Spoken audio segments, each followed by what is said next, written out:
Welcome to journalist. YCP చేస్తున్నటువంటి ఈ medical కాలేజీల దుష్ప్రచారం ఏదైతే ఉందో దాన్ని తిప్పుకొట్టేయాలి ఇమ్మీడియట్గా. లేదంటే కనుక ఇంకెవరిదో ప్రభుత్వం స్టాండ్ తీసుకుని అర్జెంటుగా ఏదో మాట్లాడాలని అత్యుత్సాహం ఆత్రం అయితే నాలో లేదు. కానీ ఆంధ్రప్రదేశ్ పరిస్థితులు, అంటే ఆంధ్రప్రదేశ్ ప్రస్తుత పరిస్థితులు, మనకున్నటువంటి మెడికల్ కాలేజీలు, అక్కడ జరిగినటువంటి నిర్మాణాలు, ఆర్థిక వనరులు, రాష్ట్రానికి ఉన్నటువంటి అప్పులు, వివిధ కారణాలు. 17 మెడికల్ కాలేజీలు నిర్మాణం చేయాలంటే ఎంత ఖర్చు అవుతుంది, ఫ్యాకల్టీ నుంచి మొదలుకొని హాస్టల్స్, మెడికల్ కాలేజిస్ట్ విద్యార్థులకు హాస్టల్స్ మొదలుకొని వైద్య హాస్పిటల్స్ వరకు కూడా ఇన్ఫ్రాస్ట్రక్చర్ ఇదంతా బిల్డ్ చేయడానికి ఎంత అవుతుంది ఏంటి, ఇవన్నీ అంశాల మీద కూడా కాస్తంత పరిశీలనాత్మకంగా కొంచెం పరిశీలించిన తర్వాత అనుమతులు రావాలి అంటే, ఎన్ఎంసి లాంటి నేషనల్ మెడికల్ కౌన్సిల్ నుంచి అనుమతులు రావాలి అంటే ప్రధానంగా ఏం చేస్తే అనుమతులు వస్తాయి, ఇలాంటివన్నింటినీ దృష్టిలో పెట్టుకుని గత 5 ఏళ్లలో అనుమతులు ఎందుకు రాలేదు, అనుమతులు రాకపోవటం వల్ల చాలా మెడికల్ కాలేజీలు నిర్మాణాలు జరగకపోవటం, అనుమతులు రాకపోవటం, కొన్ని అరాకొర నిర్మాణాలు జరిగినా అక్కడ పూర్తి స్థాయి ఇన్ఫ్రాస్ట్రక్చర్ లేకపోవటం, ఫ్యాకల్టీ లాంటి ఇతర కారణాలతో అక్కడ రాకపోవటం, అనుమతులు రాకపోవటం. సరే, వీటిని దృష్టిలో పెట్టుకుందాం. ప్రధానంగా వైసీపీ చేస్తున్నటువంటి ఈ వైసీపీ నేతలు చేస్తున్న దుష్ప్రచారం, అంటే అవగాహన లేక మాట్లాడేవాడిని, అంటే వీడికి అవగాహన లేక, మాట్లాడేవాడికి అవగాహన లేక, ఈవెన్ ఆ పార్టీ అధ్యక్షుడు జగన్మోహన్ రెడ్డి లాంటి వాడికి కూడా అవగాహన లేక, ఎవడో ఇచ్చిన స్క్రిప్ట్ను తీసుకుని పిచ్చి పిచ్చిగా చదువుతూ విమర్శించదగ్గటువంటి అంశం కానప్పటికి కూడా దాన్ని విమర్శించాలి, దాన్ని ఏదో రాజకీయం చేయాలనే ఉద్దేశంతో తప్ప వాస్తవానికి దాని దగ్గరగా చూస్తే అది మెడికల్ కాలేజీ అంశంలో జగన్మోహన్ రెడ్డి కన్నా ఇప్పటి ప్రభుత్వం విధానాలు కరెక్టా? నేను జగన్మోహన్ రెడ్డి మెడికల్ కాలేజీల నిర్మాణాలు చేయకపోవడం, అదేవిధంగా నీట్ విద్యార్థులందరినీ పూర్తిగా కౌన్సిలింగ్లు కూడా పిలవకపోవటం ఎవరు అసమర్థత? సో వీటిని కూడా మనం పరిశీలించాల్సినటువంటి ఆవశ్యకత ఉంది కదా.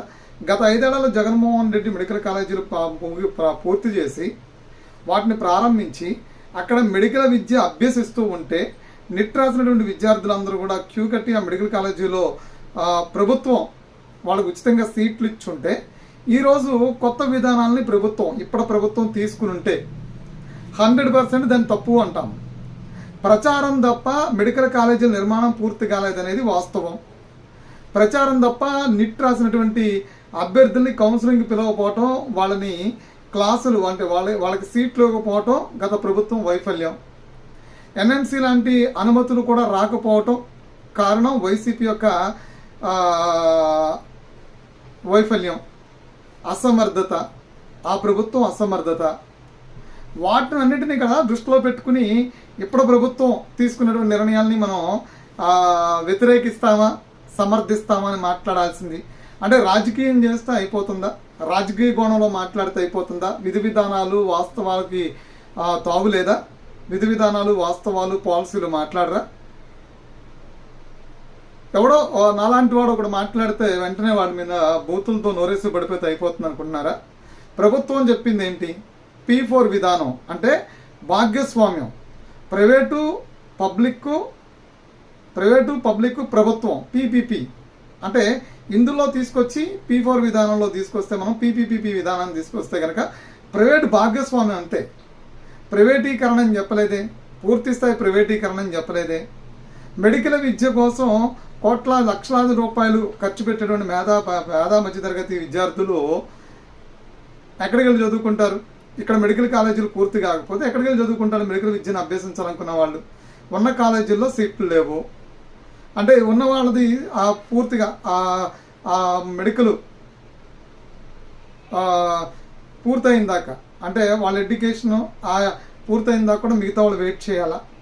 మరి వెయిట్ చేయకూడదంటే ఇమీడియట్గా వాళ్ళకి సీట్లు కేటాయించాలి. సీట్లు కేటాయించాలంటే 17 మెడికల్ కాలేజీలు ఒటాహుట్టి నిర్మాణం చేయడం, వాటిని ఇన్ఫ్రాస్ట్రక్చర్ బిల్డ్ చేయడం అంత ఈజీ అయినటువంటి పని ఆంధ్రప్రదేశ్ ప్రస్తుతం ఉన్నటువంటి పరిస్థితుల్లో ఈ ప్రభుత్వం కానీ ఇంకా ఏ ప్రభుత్వం ఉన్నా సరే అంత ఈజీ అవుతుందా?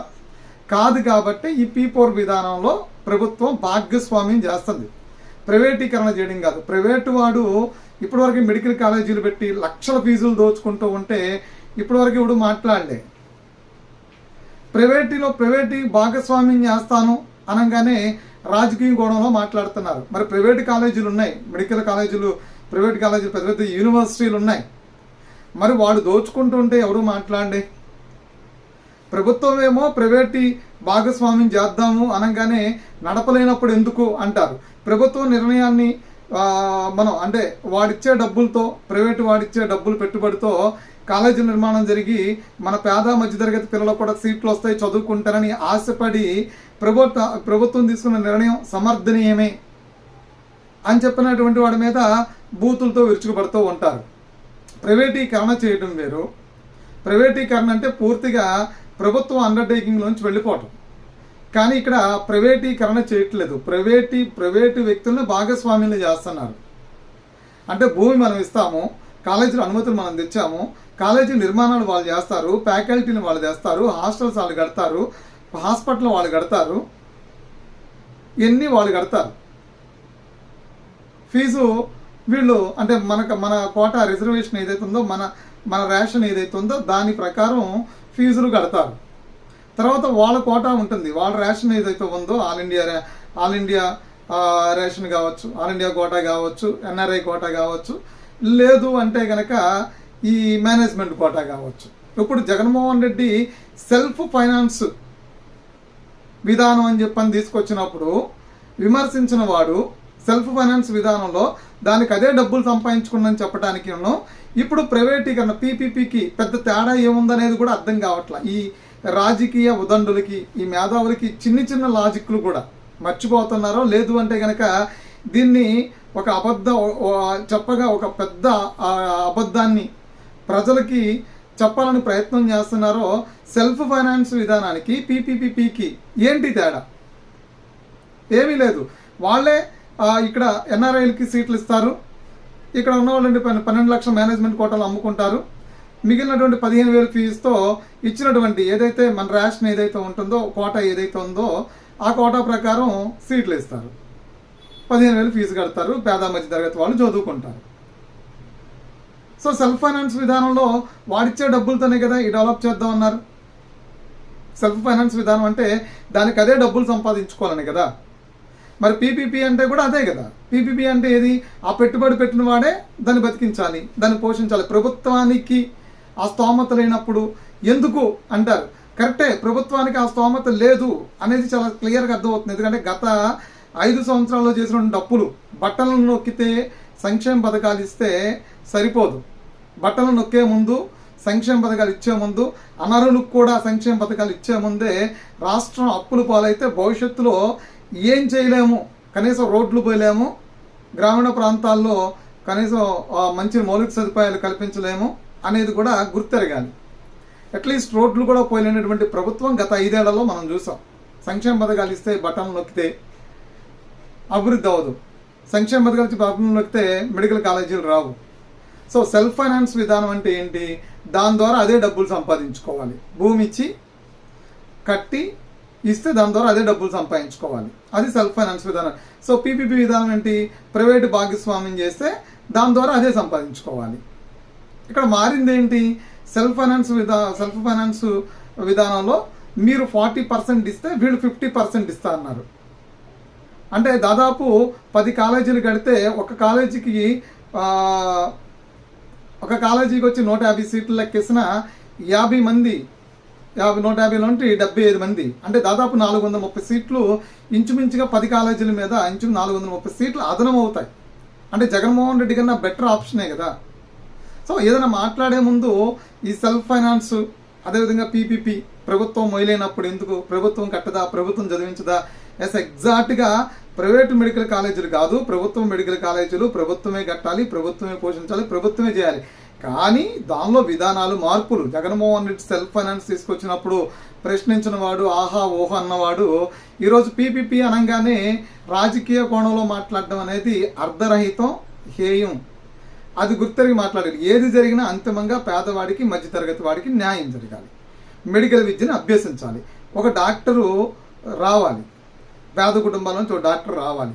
సో దానికోసం ప్రభుత్వం ఏ నిర్ణయం తీసుకున్నా దాన్ని యాక్సెప్ట్ చేస్తాం. 10 మంది పేదవాడికి మధ్యతరగతి వాళ్ళకి మంచి జరుగుతుందంటే దాన్ని ఎవడైనా సమర్థిస్తాడు, నష్టం జరుగుతుందని సమర్థించడు. సో అలాంటి ప్రైవేటీకరణ అయినటువంటి రంగాలు చాలా ఉన్నాయి.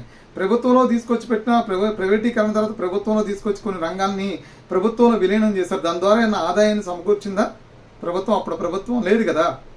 సో కాబట్టి ఏంటంటే ప్రైవేటీకరణ కాదది, ప్రైవేటు భాగస్వామ్యం. పీపీపీ అనేది ప్రైవేటు భాగస్వామ్యం అంతే. ప్రైవేటీకరణ అర్ధరహితమైనటువంటి వాదన శుద్ధ వేస్ట్.